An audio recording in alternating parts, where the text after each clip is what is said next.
Okay, man, are you ready Hello, to go? Internet. I'm ready to Gino, go. that Now, Leader come on, Greco crank here this again motherfucker with up. another episode of Deep Listens, and today we are going to be discussing a bear and his breakfast. Wait a sec, bear and breakfast. It's like bed and breakfast, but a bear. It's not a bear eating his breakfast, despite what the name might imply. And I am joined, as always, to discuss all things video games by one Pete Busby. How are you doing, Pete? Hey, doing good. This was my pick. I'm a well-known, passionate fan of bed and breakfasts, as we all know. So I picked this game to live up to that reputation. This week's fun fact, though, not about bears. I did try, but bears apparently are very boring animals. So instead, I want to talk about B.F. Skinner. So Of the box?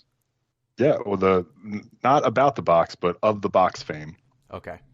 So suppose you were the U.S. Navy and you were having problems with your guidance systems, and you approached B.F. Skinner and you asked, B.F. Skinner, how do we solve this problem? What do you think his solution would be? Probably rats. You are so close. Rats with wings. He trained pigeons. Oh, he did the pigeon. Okay, keep going. I think I know this. This is Project Pigeon. This is the brainchild of B.F. Skinner. So the Navy was having trouble with their radar-guided bombing systems. This is the glider bombs. So B.F. Skinner's solution was to put trained pigeons in the nose cones, and they would peck at these lenses that showed the target. And as they pecked, the lenses would adjust guidance until it was centered in the middle. So B.F. Skinner would train these pigeons to peck at these targets until the bombs hit them. Now, I didn't research that far into it, honestly. I could not find out what happened to the pigeons. I assume they would die when the bombs hit. I don't think the U.S. was too concerned about saving these pigeon commandos. So they would. But as always, they would die? I actually saw I think it was a Gino, History coming in Channel. hot with some fun facts. I think it was a History Channel fact. It was either a History Channel or a Mythbusters on this exact factoid. And Skinner trained the pigeons. They would be in the bomb. So the pigeons, if the bomb went off, the pigeon would die with the bomb. But they did not actually end up deploying this. No, the U.S. Navy spent about $25,000, and they were just like, yeah, this is dumb, and then canceled it. And eventually, guidance systems got good enough that they did not need to train pigeons to do it. Yes, so Skinner, yes, the pigeon-guided bombs were an idea. Another thing that they thought about was bats with incendiary explosives during World War II. Did you hear about this one? I did not. Okay. I know this one. You know this one? That other voice you hear is the mistress of games herself, Game Maker M. I love Hello. Everybody's throwing out fun facts today. Tell me about bats and fire and World War II. I think it's pretty self-explanatory. Bats had like bombs that would set fire to things strapped to them, and then they were released and would roost in like barns and stuff in order Chimneys. to set them on fire. Yeah, because they want to go to like dark places in structures. So that was how they were going to plan on bombing a bunch of civilian locations. I don't know if it actually happened or not. It also we would did know not, if it did, because yeah. Instead of, like, the idea was these bats would basically be guided bombs, right? They put a delay on this firebomb. The bat flies into a home, and then the bomb goes off on the bat and then burns the place down, because bats are very good at finding little nooks. That's a terrible plan. Well, Yeah. good to hear. The U.S. didn't decide to go with that plan. Instead, they just decided to drop bombs just continuously on those cities instead. Smart. I mean, was there no like PETA or anything back in the 40s? the day? What do you think? Yeah. No. When was the PETA U.S. founded? government was drugging convicts. Like, even if there were a PETA, That's true. like, who cares? We didn't even do. People were like, well, we think this part of the brain's probably bad. Let's take it out. That's what was going on back then. That's true. You think PETA had the cachet to be like, these bats are being mistreated? People would just shoot a dog for fun in the 40s. What else did they have going on? That's true. I read Grapes of Wrath recently, And there's a Oh, yeah. startling number of scenes where people just hit animals with cars as like recreation. Just Jesus. to do it. Yeah. They swerve out of their way to do That it. was television, Em. There were no TVs, so they had to kill animals for fun. Cruelty was their TV. Mm. In many ways, it still is. Yes, that's true. Well, with that fun cheerful. fact out of the way, We're all having fun. yeah, it's great. Reminder, you can get in touch with the show at Deep Listens Pod on Twitter, deeplistens.libsyn.com. We have our comment sections and deeplistenspodcast@gmail.com. We have our comment sections. You can support the show on patreon.com/deeplistens. Another call out, our 200th episode is rapidly approaching. We've got some emails that have already come in, but please do get your email, or I guess you could tweet. You could use the other methods. You could use the comment sections to give us your story about the show, favorite anecdotes, favorite episodes, anything that you would like us to read on our 200th episode, because we love hearing from y'all. We love hearing how you found the show, hearing if you're enjoying it. Write in, tell us we're full of shit and we're terrible. Go ahead. You have permission. It's our 200th episode. We might even have special guests. Who's to say? Really? But you've got a few weeks. You've got a few weeks to get that in, so please do. And thank you for all of you who already have. Another announcement, the Giant Bomb Community Endurance Run is next week when you're listening to this. It will be April 28th to 30th. So we will be, as we always do, we will be raising money for Pencils of Promise, a charity that builds schools, trains teachers, and sends kids to school in developing nations. This year, I have 2 events planned, and let me tell you what they are. First Please off, do. it is the 13th Community Endurance Run. And Okay. so I want to have a wheel of 13 games with 13 in them. With 13 in them. Final In Fantasy the 13. title? Final Fantasy Yeah, there are 13 that many 2. games. 13 3. That feels like cheating. The game 13. Uh-huh. There's a game just called 13. There's Can you get that many games on this list? Organization 13. Have you heard of them? I'm familiar. In the Kingdom Hearts games. Have you heard of Uh-huh. Red 13? Uh-huh. Have There's you a heard lot of Final Fantasies on these. Have you heard of Golgo 13, the assassin? He has a series No. of the Japanese assassin. He has a series of games. Madden 13, NBA 2K God, that is, 13. what are we up to? We're up to you're- like 30 something, aren't we? Exactly. Mm. I can get to 13 games, is what I'm saying. Very I feel like easily. using years is cheating. I feel don't like know. picking That's just characters from games is cheating too. GQ Powerful Pro Yaku 13. What Now you're the just making fuck? stuff up.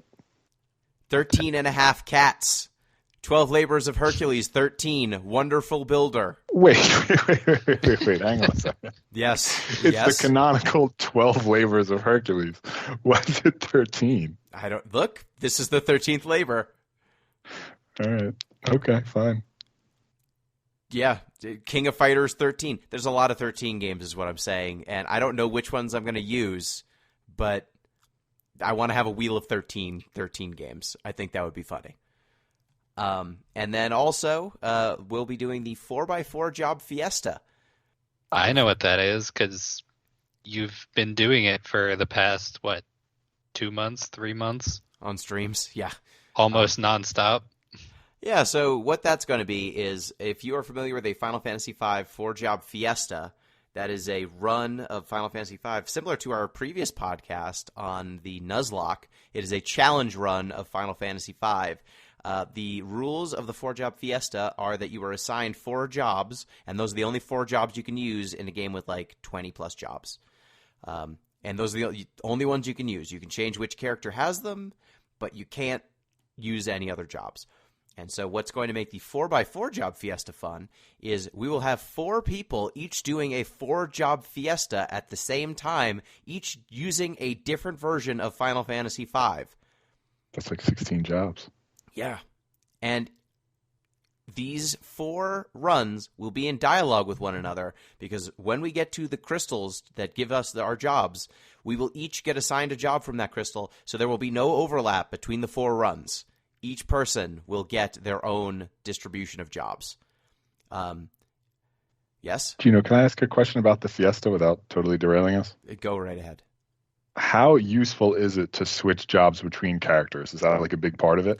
It is useful because jobs in Final Fantasy V, you can learn passive abilities from one job, and then when you switch to another job, you've got one passive slot that you get to assign. So you can make some hybrid jobs by, having one character focus on a job that is a really good passive, and then once you get it, swap it to a job that it synergizes with.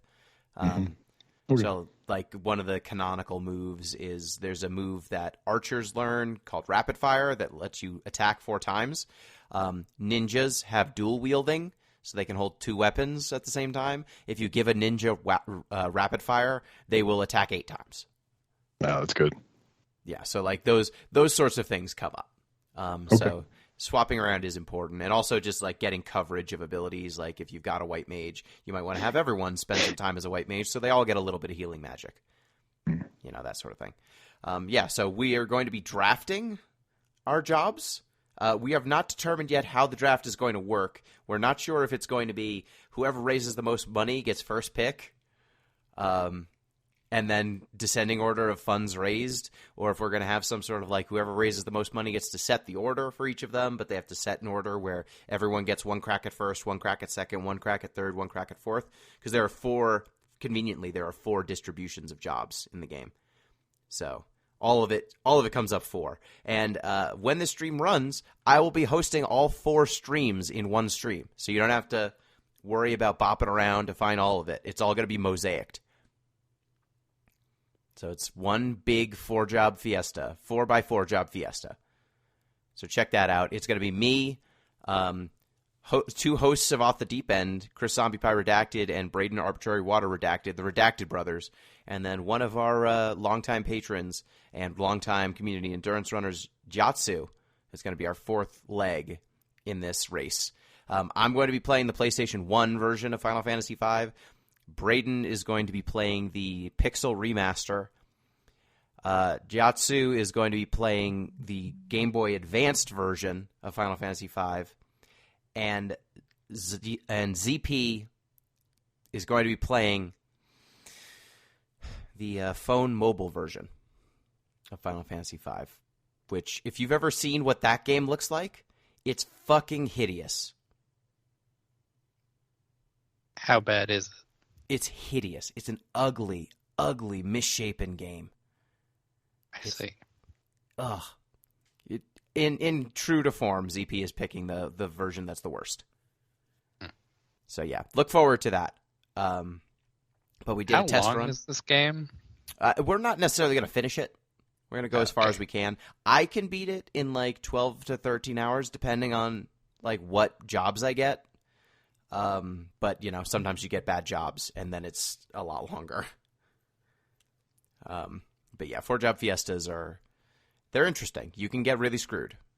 You can get really good combos, and then the fiesta's really easy, and it really depends on the luck of the draw. I've done one for a community endurance run before where I used a piñata. I used 4 piñatas full of candy to determine which job I got, because the jobs were written on the pieces of candy. So that was a few years ago, but now we're reprising it, and we're expanding it. There's going to be more stuff for the community endurance run. We got Nicky Rooney playing a game with his feet again. I believe it's going to be the new Metroid game. We've got some other stuff coming up, so it'll be fun. Keep your eye on the Giant Bomb forum, as there'll be announcements of all the events, etc. So I think that's all of the like charity stuff. Reminder, if you supported the show on Patreon, you would potentially end up on the Discord report. The Discord report. Boop-a-doop-a-doop-a-doop-a-doop. This week on the Discord, did you know birds aren't real? I did know that. Hell yeah. Oh, okay. Who thought they were? Well, ZP thinks it's a conspiracy that birds are real or aren't real, but everyone knows that birds aren't real anymore. Well, yeah, they were real once, but then Reagan killed them all. God, just another thing Reagan ruined for everybody. Yeah. Other than that, I'm not going to give any context for that. If you want context, you can join the Discord. Did you know armpit breast milk is a thing? What? That's from our Fun Facts channel. Huh? Armpit breast milk is a thing. No, I heard what you said. No, you need to. You Yeah. can't just stop there. That is all I was given. I'm just reading the copy. What else we got in here? Let's see. Oh, the important thing. Yes. The big thing that Yes. happened. The basketball season ended. It did. How did that go? How did that go? Well, I won the thing we were doing, And nothing else. That's all. Nice. Good work, Em. Yay! I'm the victor. I'm the victor. God damn it. We I think that's how tied. first place works. We tied for first with exactly the same number of points. I'm so angry. We're Horrible. both the winner. I'm so mad about it. I'm coping. So you see, Pete, on the last day of the season, all of the games happened at 1 p.m. and 2:30 p.m. Right. So I set my lineup with a bunch of scrubs because no one plays their starters on the last game of the season. And M forgot to set her lineup. And I was asleep because I sleep during the day. That is vintage. That's vintage fantasy sports right there. I could have had it too. I expended all of my slots for my guys. It was Sunday it ended, so the Friday before. And then I was like, okay, I've got center slots and I've got utility slots. And I put some guys in there because I only had so many centers. And I was like, I'm going to pick my good guys. So Jason Tatum and LeBron James are in my utility slots. Those are some guys. Yeah. Except LeBron did not play that day. Nor did Jason Tatum, I don't believe, because it was the last game of the season and He did. no one plays He their got- starters. He got a little bit of points, but yeah, They it barely was played. not worth putting them in. Whereas I, big-brained as I am, went and looked to try and find the scrubbiest of all scrubs. And I believe I had, like, Christian Brown from the Nuggets bench. I had Bol for a couple of games. My man. Bol was back. I had, the center for the Hornets. It was Couldn't even tell you. exactly. Is it That's a exactly Plumlee? what you want. How many Plumlees are there still around? Oh, I didn't have the Plumlee. I believe Jeff. Yeah, I think Jeff Jeff got has the third. Plumlee. Yep. Despite I mean, only playing people with ties to the greater Northwest. Yeah, technically second, I guess, since we both got first, but that's not No, how it's it still rates third. it in the Yeah, so congratulations to me, and I No guess one Gino else. can also have a congratulations, even though I was winning the whole time, and it's a damn shame that I almost had him too. At the very last minute, I'm like, it might have been Thursday or Friday, I was like, guys, I gotta make Gino panic. So I went to Braden and I went to Jeff. I was like, can you trade me some guys so he thinks I'm making a big play? And then they traded me like 2 guys. And Gino was like, I see what's happening here. Collusion is happening. It was then collusion. You traded terrible players for players who were at least startable. Yes. But it had the effect that I wanted, which was Gino overexerted himself, made a whole lot of plays at the very end, and almost fucked himself. And then he But gained instead, he gained 2 points on the last day, and I lost 2 points. because I And took so we them ended from up, you. No. You Yes. could have taken them from anybody. No, I looked at what points you had me beat in, and then I got intentionally, I scoped my team to steal those points from you. Well, I guess we'll never know. It's lost to history now. Also, I will say I did not overexert myself. I exerted myself exactly enough. We can go back in the Discord channel and see If somewhere I in can weigh in, there. I Yes, think you all overexerted yourselves. we did. Other important thing to mention here, this is an anecdote that I think is prevalent. I never lost a single long-distance race in high school. I always came in second to last. And you know why? Because I waited till the last lap of every race, saw that there was one person in front of me, and then sprinted the entire last lap to edge them out. I don't think you know how bragging works, Gino. And that's Let what the happened record here show. today. Let the record show on April 7th, Gino said, I think I'm fucked. Too many of my guys are on teams that are tanking instead of playing the season out, and M has more people trying to actually play games. And Smokescreen. Yeah, so we need to figure out. The winner of the league was supposed to pick a game for everyone. I think we need to use diplomacy and figure out a game we can both agree on, or we each pick a game. I don't know. Write in, people in the Discord, or write in. Let us know which you'd prefer. I think it would be funny if we had to diplomatically agree. oh god. And congratulations to Yatsu, the non-host who did the best. So I will reach out to Yatsu to get a game pick as well as the non-host who did the best in the league. All right, so that is the Discord report, which means now it is time to discuss bear and breakfast. Pete, what's a bear breakfast? So bear and breakfast, you play as the titular bear. I've forgotten his name already. And you have a Hank the bear. That's a good bear name. You're Hank the bear, and you have a series of forest woodland creature friends, and you stumble upon abandoned cabins throughout the woods.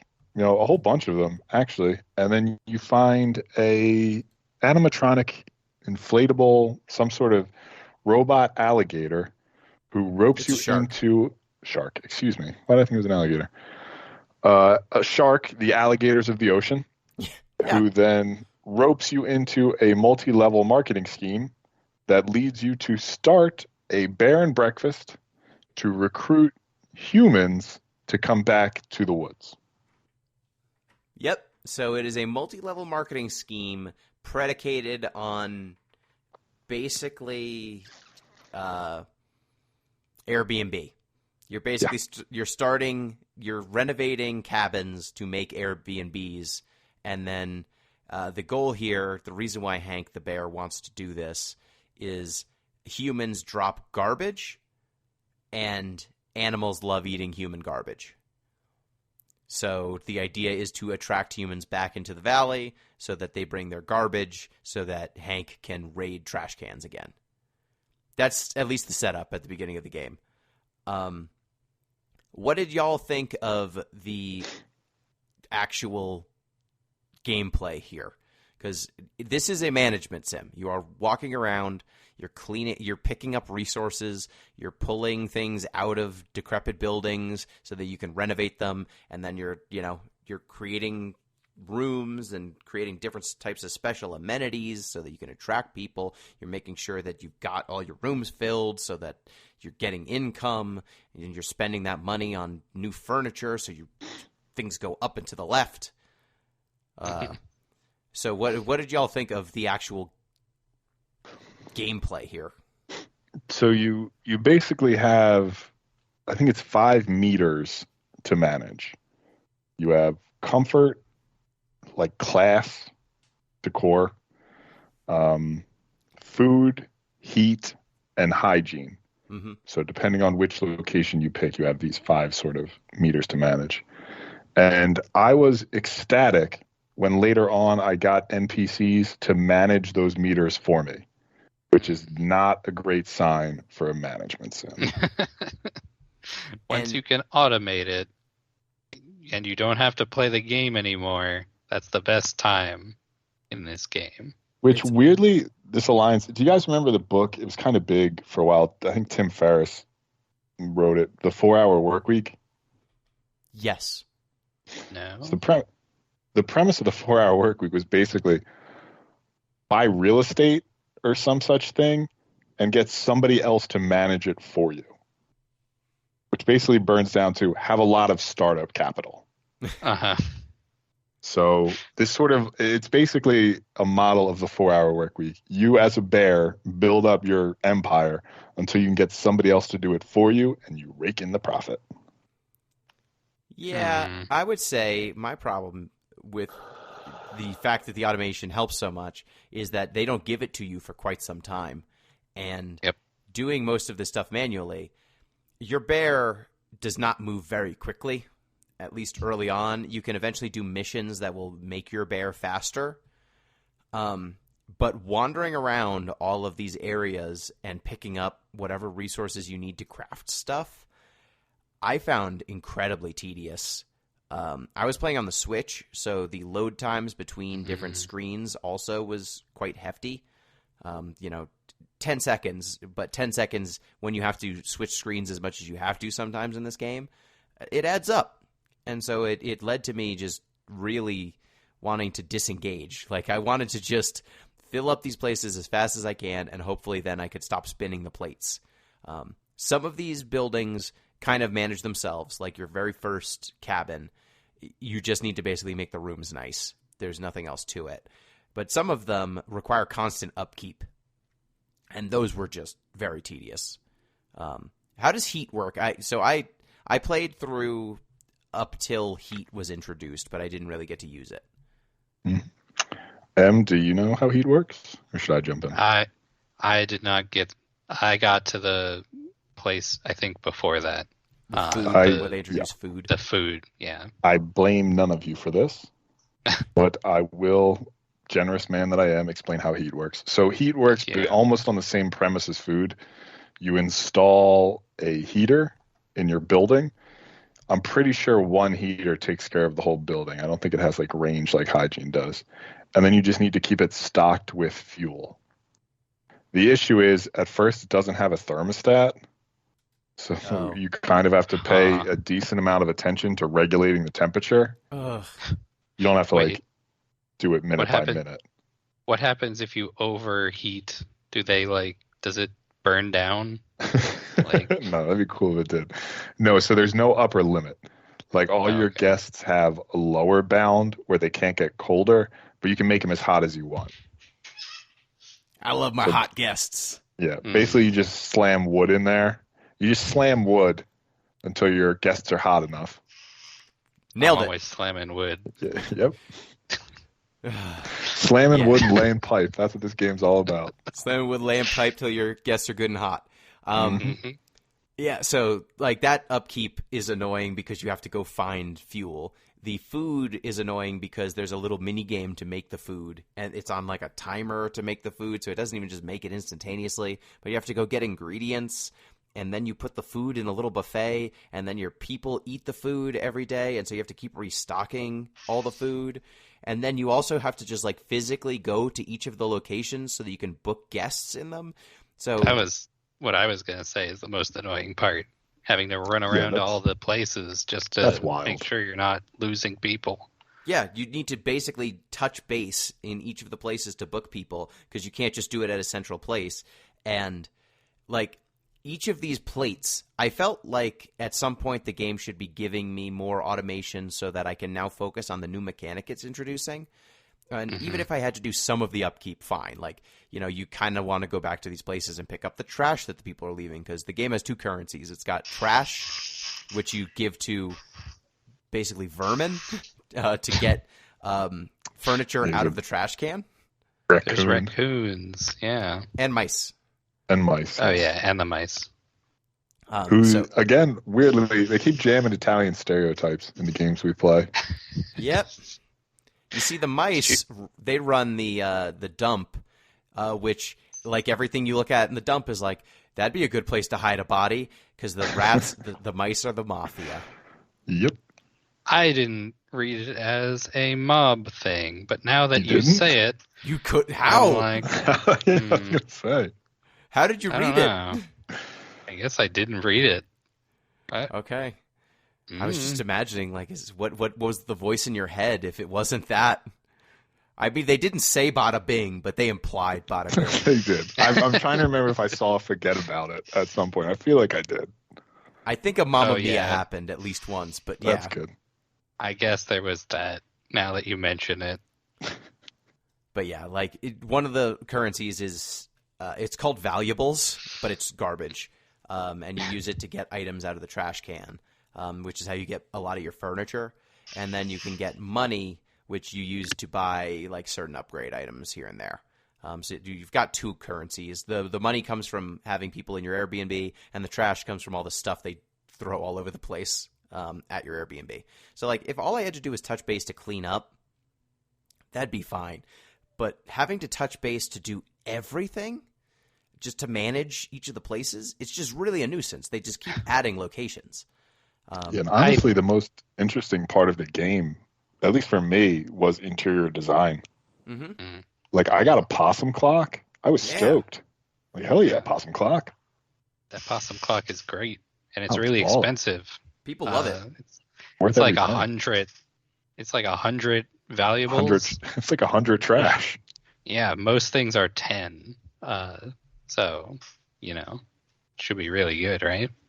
Yeah, and they give you, I mean, it's also great because it goes on the wall, which means it doesn't take up floor space, so it can go in any room pretty much. But yeah, like the fact that you have to touch base, like make food, then go make sure everything's booked, then go collect resources that are growing on a timer all over the place. It's just too many things. And also I found... Oh, go ahead. Yeah. Also worth noting is that you are... time is progressing as you are doing all these things. So you will have like a day, which I think is like 20 minutes or something in real time. And so you might go off on a little quest to find a important thing for the story, and the time will roll over and you will not have people in your Airbnb because you have not set them to come in. And that was a problem at one point for me. And then you miss the whole day. Yes, and then you just lose out on money, basically. This is like in MMOs where they have you like on an hourly timer where you restore your energy. That's what I was thinking of while I was playing this. Like, in order to maximize your efficiency, you need to constantly be going on the optimal route between your places, which is basically a straight line. And you can open up the bus stops, but some of those don't open up for a while. Like, they're and some of them aren't even closer. Related. Yes, and some of them like drop you off, and you still have to walk like a minute just to get to the place. So, I don't know. It's, what can you say? Yeah, and I found that at least on Switch, the actual act of building rooms and doing things inside of your Airbnbs, it was very finicky. Like placing the tables and placing the beds and making sure that things like my cursor was on the wall instead of the square right in front of the wall. It was very finicky to get those things where I wanted them and when I wanted them. So I basically just did the bare minimum in every room so that I could meet the bare minimum that people would take. Yeah, damn it. Got him. All right, you're the host now. Sorry. Yeah, this is my show now. All right, let's continue talking about Bear and Breakfast. Okay. Yeah. The only other thing I'll say is there's a little bit of a review system. How would you describe the review system? So it's basically just like the worst parts of Yelp or like the Airbnb system. It's like your guests have certain requirements, like, okay, I need 4 comfort and 7 hygiene. So you're incentivized to give them even better rooms to continue to collect 5-star reviews. But sometimes they're just jerks. And they're like, nah, 4 stars. I didn't like the decor. It's like all the worst impulses of internet ratings. Like I had a very good system going where I was like, okay, I'm gonna get just below my maximum, and then they'll really like it. And people were like, it's kind of dingy, 4.5 stars. And now I know why people like. I had a I had a boss once who got a bad review on one of his businesses, and then like got really mad at the guy. Like uh, I don't I don't want to name any names, but uh, it was a problem because people take those very seriously.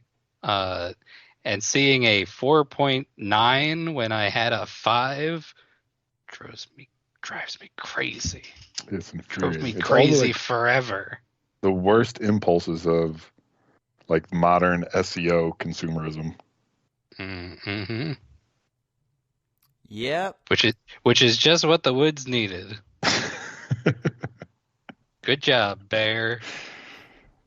Yeah, and I mean, you can do other missions like that. Some of them are predicated on you getting good reviews. Some of them are predicated on just shuffling people in. Some of them are predicated on creating a certain number of rooms, getting rooms to a certain level of comfort or decor or whatever. But it's a treadmill, right? You're just constantly trying to upgrade each of these places so that you get more items, so that you can do things slightly more efficiently. And the loop just ain't there, I don't think. I think there's too many things going on, and it's not rewarding enough. Did you I feel will similarly? say I felt similarly. And then I was playing it, and then Daisy looked over my shoulder and was like, "What are you playing?" And they really like Sims games, and so we played it for a while, and they were really into it.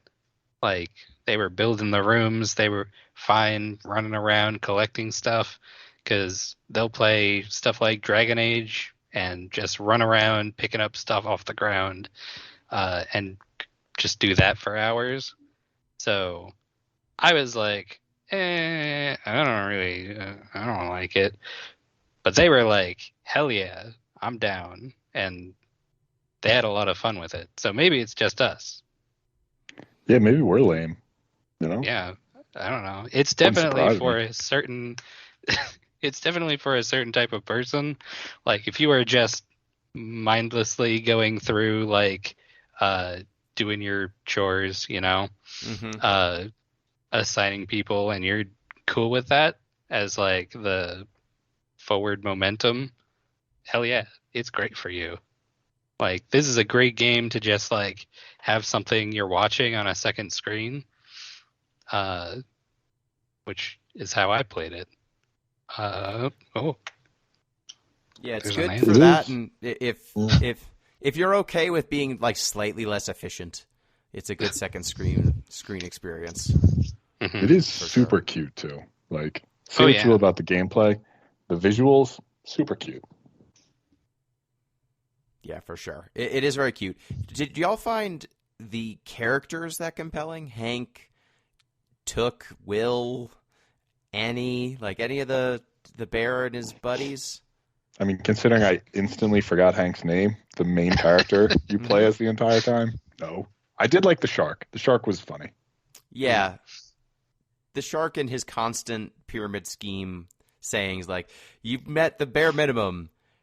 Excellent. Now we will give you more burdens and debts." It's like, oh Yep, no.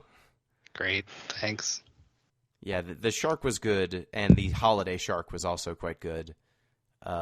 Did you have the holiday shark, or was that Yes. just okay? Good. I wasn't sure if that was like a new addition or something because it seemed like the items that I got from the holiday shark were way better than what I could have gotten from other people. So I wasn't Were sure if it they? was like a complete game. I don't. They were better than like the early trash, at the Oh. very least. I mean, I saw that that was open, and I looked at it a little bit, but I didn't look at any of the numbers on them. I was like, I don't really feel like making a Christmas resort, so I just never bought any of them. Yeah, I didn't want them as much as like they had better numbers Oh, than some okay. of the other things, and so my resorts were Christmas resorts. Gotcha. See, it's just easier to go to the trash can that is by every resort and get the generic stuff. Uh, rather than, I think there's only one place to get the Christmas stuff, isn't there? I think so.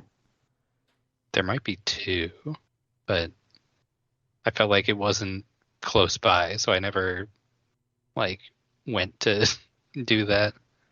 Yeah, there was one at least. I think there was one of those vending machines in each of the locations that you could actually build stuff. So I would make the trip if it was worth it. Oh, also the inventory is really small in this game. Yes. Yeah, You'll hit your eventually you inventory do cap. get an upgrade, but it's pretty far in, and it's a lot of shark quests. And your fridges aren't connected, from what I saw. Do they get connected later? I don't Or think are so, they... actually. God damn it. Because I was like, oh yeah, a fridge. I'm going to store everything in here, and then it'll be there when I need it. And then I went to my actual place where I needed the food, and I was not able to cook anything because I didn't have any of my stuff, and I had to walk all the way back in real time. Man, So that was rough. just all of the needlessly complicated decisions or lack of quality of life stuff. I don't know. The Sims doesn't go this hard at this point. The Sims go hard, I'll say. I do not play The Sims, but I see The Sims being played. We don't know shit about The Sims. That's okay. I thought that The Sims at least gave you more quality of life than this at this point. I don't. Has there been significant upgrade in Sims Land? I haven't played a game since, let's say, 18 years. You can marry death now in The Sims. Yeah. That's pretty hard. That's extra. I mean, I have no frame of reference. I didn't play the earlier Sims, but it looks like it's basically the same. There's more stuff. And now you can have toddlers as of the most recent update, which was not a thing. I don't know. The babies used to just turn into small children, but they had an update. That was a month ago. The babies were basically furniture when I played. You just set them somewhere. Yeah. They were literally just the basket. Yeah. From what I remember. Yeah. So I don't know. There are advancements being made, but it's not the ones that the people who play The Sims actually want. Maybe we should play The Sims. I'm not going to pick The Sims, but if you guys want to. I am not either. We were talking about Bear and Breakfast, weren't we? Yes, we were. Do we have anything else for gameplay? I mean, I feel no, I mostly covered it. Yeah, there's missions. It's like The Sims, but you're a bear and it's an Airbnb. They do the Sims thing where if anyone goes to use the bathroom, it blurs them out, which I appreciated. Yeah, multiple people can use the bathroom at once, though. Really? That's also funny. One person can be using the toilet while someone else is showering. But it locks the door. I know, but every once in a while somebody gets in. I don't know how. Oh, snuck in there. And I had my eye on that bathroom. I was watching it like a hawk. I noticed. Well, the only thing I was going to say was I enjoyed that when your bear doesn't have pants on, all tenants are terrified. That was the funniest realization I had because I was trying to avoid my residents because I was like, oh my God, they see a bear and they get scared and run away. And then I completed the quest that gave me pants. And then all of a sudden everyone was happy to see me and wouldn't run away. I was like, oh my God, they weren't scared that I'm a bear. They were just scared because I was naked. They were like, oh no, a pervert. That was very funny. You could wear a hat. They don't care. They don't like it if you're just a bear in a hat. But a bear. Did anybody try just shirt, no pants? I did not. I don't know. Yeah, neither did I. I didn't even think to go Winnie the Pooh with it. That should definitely be an achievement, though. For sure. Putting that out there for the Bear and Breakfast developers that are listening. Yeah. Don't make any of those quality of life changes we just mentioned. Yeah. Just No, make a it's no fine. pants achievement. Yeah. No pants with a shirt on. It's called Winnie the Pooh. It's very easy. Could code that in 2 seconds. Yeah. Frankly, if you haven't already done it, you're missing out. You're lazy. Yep. Especially because Winnie the Pooh is now Public domain. Public domain. You're not even losing out. You don't have to license that anymore. Okay, That's so true. Pete, you played to the finish, and you've told me I did. that the story goes places. It's Where chaos. does it go? Oh my God, you have no idea. So Just to set the table, where I'm at, you're just being led by the nose by like different people to get to the next area to redo a new resort. That's all that's happening. There's almost nothing else going on. there's more. Wait. Before we talk about the ending, we got to talk about the very first thing you see when you start this game up, which is the dream that Hank has, which was terrifying and really his sets dream? a. It's forget It's this. like it's some sort of like shadow monster telling him to wake up. yeah. Oh, right. It's like some Disco Elysium ass shit. You remember how that one started? In basically the same way, except you're being talked to by your subconscious. Yeah, it's very out of tone with the rest of the game. Yeah. And then you wake up, and then your friends are like a very cute dog and a bird, and they're like, "Come grumpy on, let's bird. go." Yeah. You go on an adventure. Does the game pay that off, Pete? Yeah, but not in a way that's organic or satisfying. Okay. Oh, okay. But it comes back around. All right, So let's how- start- what happens here? Let's start with the backstory, right? So you're helping an old lady who's there, and eventually she steals all your money, which What? I think you didn't see that one coming? Did you get to the point where No. she asks you for $50,000? No. No. Yeah. Yeah, so you're helping an old lady throughout this game. She's like very interested in rebuilding what would you call it, the resort. And she keeps giving you these tasks, and eventually she asks you for $50,000 to invest. And she uses that to buy a boat ticket off the island, never comes back. Oh. Yeah. Okay. Sick. So she's gone forever. That bear is stupid, so that makes sense. That bear is stupid. But maybe don't feel bad that you never see this old lady again, because here's where the story takes a turn. So throughout the whole game, they've been alluding to a fire that took out the resort. Right? Like that's why there are no humans anymore. Basically, a whole fire burnt this thing down. Did the old lady set the fire? No, but going on in the background of the entire game has been a fascist dictatorship. So Is that on the island? Is that what the raccoon's well, the up island to? is under the purview of said dictatorship, but like no, it's basically like the island's a resort within this larger country that's under fascism. So is Sabine the park ranger? Is she a fascist? I mean, they say nothing about the government being overthrown, so yes, presumably. I don't know if she's a fascist. She's living under fascism. Okay. Yeah.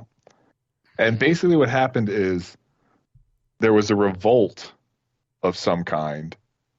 Like people were no longer happy living under fascism. And it seems like, I could have missed some nuances to the story, but it seemed like this resort was for the higher ups of this dictatorship. So the people came and burnt it down. Huh. What? Yeah. Yep. So this happens organically, I'm sure. They slowly expound on this. You find like an iron cross or something in one of these places, and you clean that up, and that's how they lay the groundwork.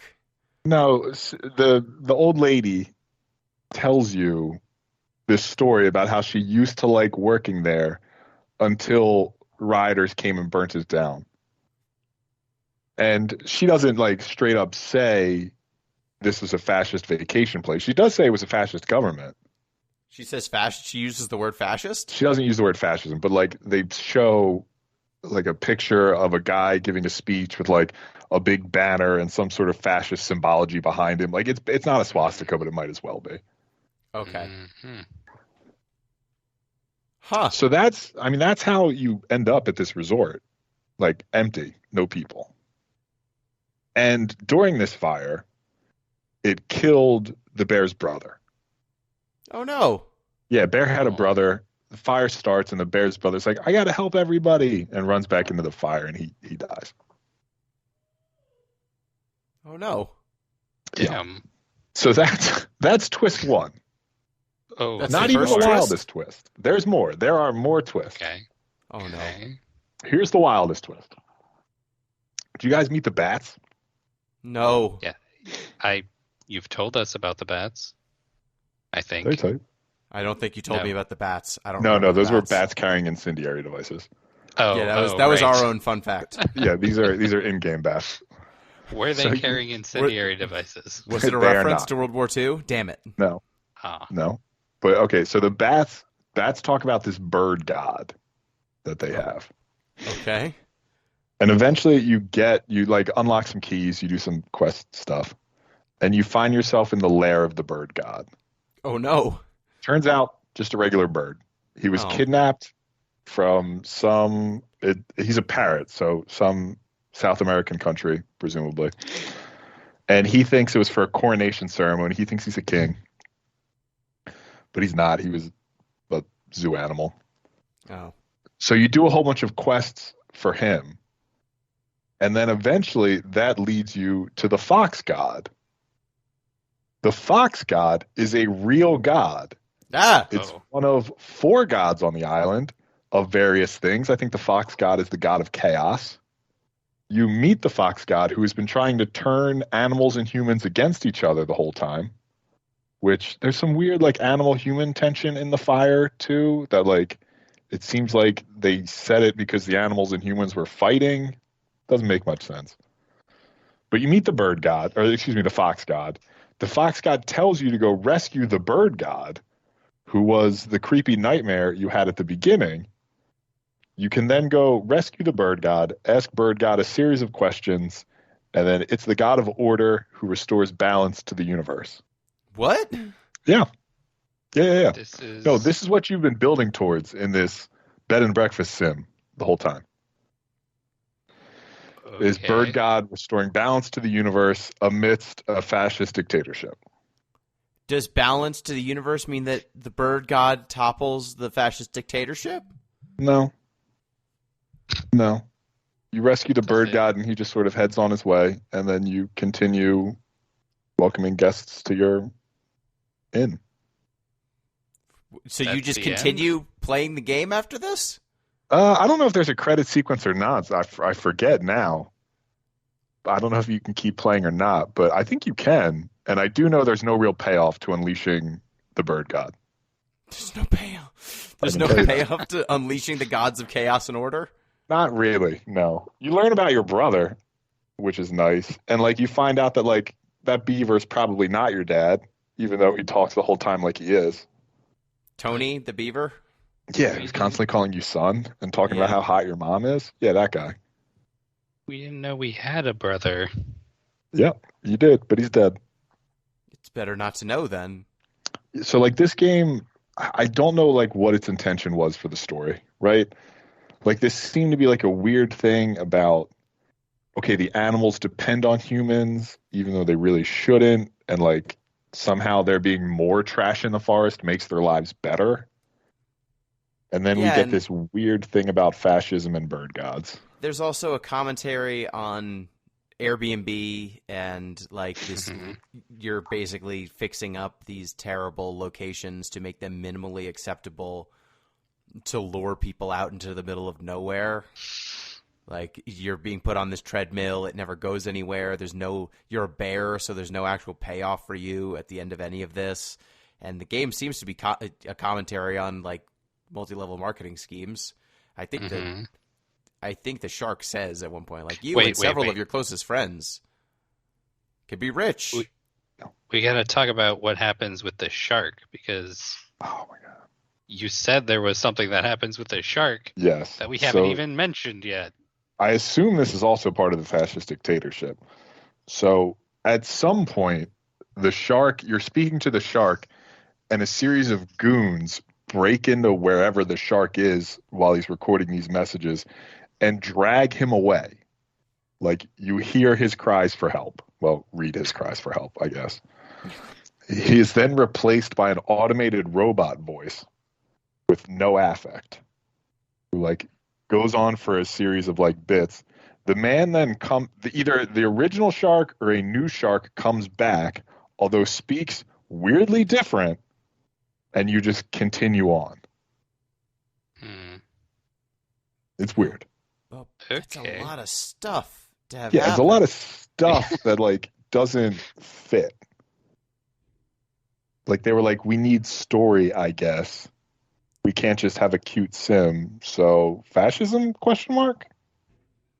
Yeah, and the commentaries are like all over the place. Like, it's fun. The shark is fun at the beginning, but the fact that they try to pay it off that way seems really weird. Like, boy, oh boy, that's a lot of ideas to throw in the last 20 minutes of this game. Yeah, there's no like lead in. Like, the shock that you all are feeling, it fits. It's about what the experience was like. So Yeah, it's you're feeling this in real time the way I did when I saw it. Mhm. Although it's very clear that that old lady was shady. I don't know. Yes, Why is she hanging out? I didn't see it at the. Why is she hanging out with bears so much? Yeah, I did not trust her at all because she kept asking me to like go find items and then would never tell me what they were for. Yeah, and like repair the lighthouse so ships can come back. Yeah, You can get it to a lighthouse. I don't know. she kept wanting me to repair things that were not in the interests of my bed and breakfast. She asked for $50,000 for investment. She Shady. didn't ask me. It was just my game. I Yeah. got some weird version. Got They did the ask for my credit card creepypasta number. version. I had to Oh well. enter it to advance. That's how they get you. Yeah, man. I don't know. Well, So I think that's kind of covers it for Bear and Breakfast. I do Wow, want to. it goes some places. It goes some places. I do want to say there is one fun thing that I found out, which is if you go to your mom's house and you have very little money, she will give you 100 money. That's cute. Oh, Yeah, she's like, "Oh, I can be useful as a mother again," and gives you some walking around money.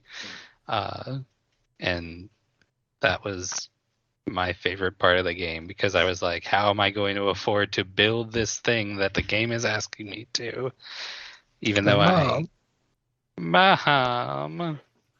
Yeah. I need $100 to complete my delicatessen so that the I'm humans will come doing a back. quest. Mom, I'm doing a quest and I need money. Give me gold. So that was cute, but also your mom doesn't have any dialogue. Your friends who are staying at your house don't have any dialogue. Yeah, Disappointing. that is what really threw me with this game. It starts off, and I thought it would be a little Night in the Woodsy, right? Mm-hmm. Like very twee, like anthropomorphic animals hanging out, doing stuff. I thought it would be clever writing. I found that the writing was not that clever, at least in the early going. And then on top of it not being that clever when it's there, almost every character you meet has one story beat, and then they drop off. They might as well not exist anymore. They just say the same thing when you go talk to them. So, like, I met some witch in a bog who I needed to get, like, 5, I don't know, flowers for so that I could get a rat mafioso from her. Yeah, that number escalates quickly, by the way, too. What, Yeah. the number of flowers she wants. Yes. She wants more flowers? She wants like 100 flowers at one point. Why? Like in one shot. You open a museum of human artifacts. Oh. And she like gives you copy for the plaques, basically. Okay. I see.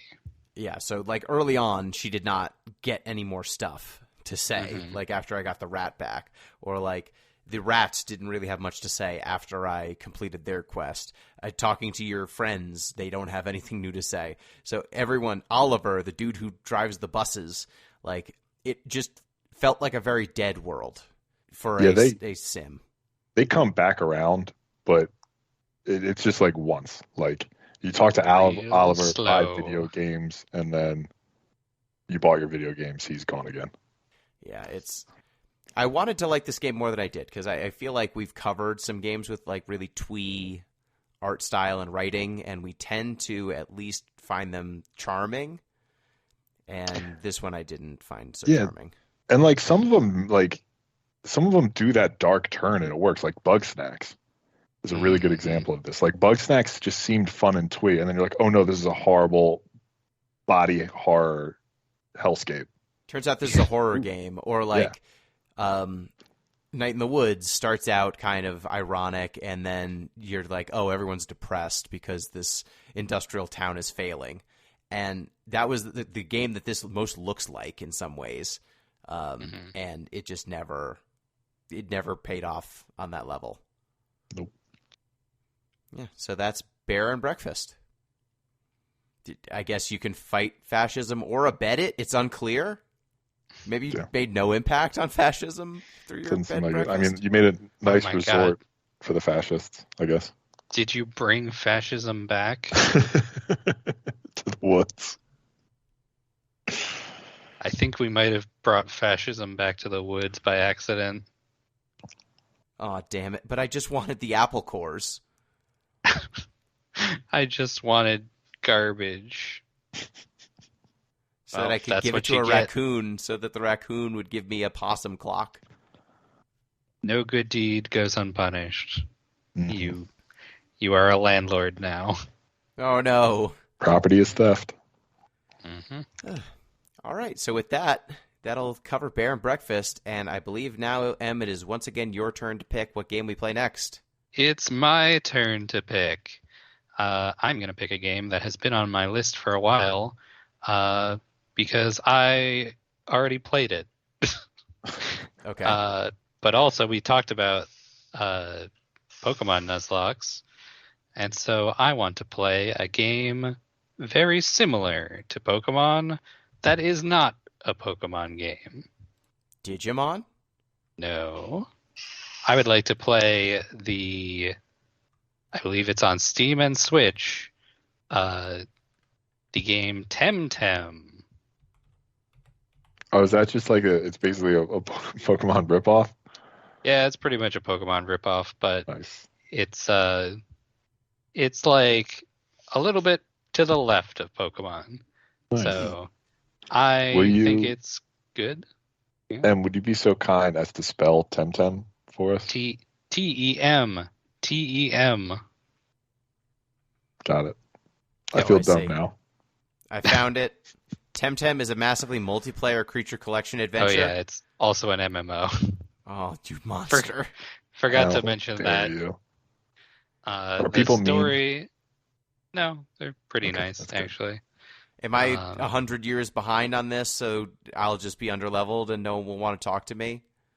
I mean, there's new players every day. Should get that from the marketing copy. I don't know. Could have been.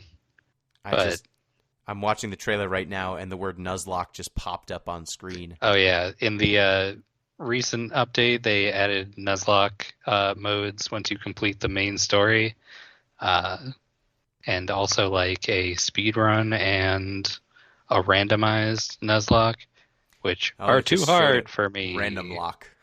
Yes. So you're not going to be able to play those until you complete the game, which is going to take a while. But I like this game. My friends have been playing it lately. We're going to try it out. I want to see what you think compared to Pokemon. Let's do this game that is legally distinct. It is not Pokemon. It's something else. Don't say Temtem. It's Temtem. Don't say what do you any mean? of this stuff connected to Pokemon. You put your Temtems into cards. You do not put them into balls. You Temtem up. You do not say "Go Pikachu." Yeah. Excellent. So we'll see. Just a question on Temtem. Yes. Do we need to pick a server, or is it one server? No, it's one server. Okay. All right. Because if we had to pick a server, we should all pick the same one. But if it's all the same server, we'll need to coordinate our times. Em, can you? Yes. We'll coordinate. We'll figure stuff out. Yeah. All right, I I will mean, add to cart. I'm done with it, so I can help you pretty much along the way. Excellent. There's co-op, so we could do co-op if you wanted to. Also, it's all double battles, so if you hated that from Pokemon, you're gonna hate that here. You monster. How Well, dare you. we'll see how it It goes. is the official format of VGC, so That's I true. respect it. Mm. All right. Well, next up we are playing Temtem Clash of Tamer. Temtem. It said It's just Temtem Temtem. Clash of Tamers. Okay, whatever. Temtem.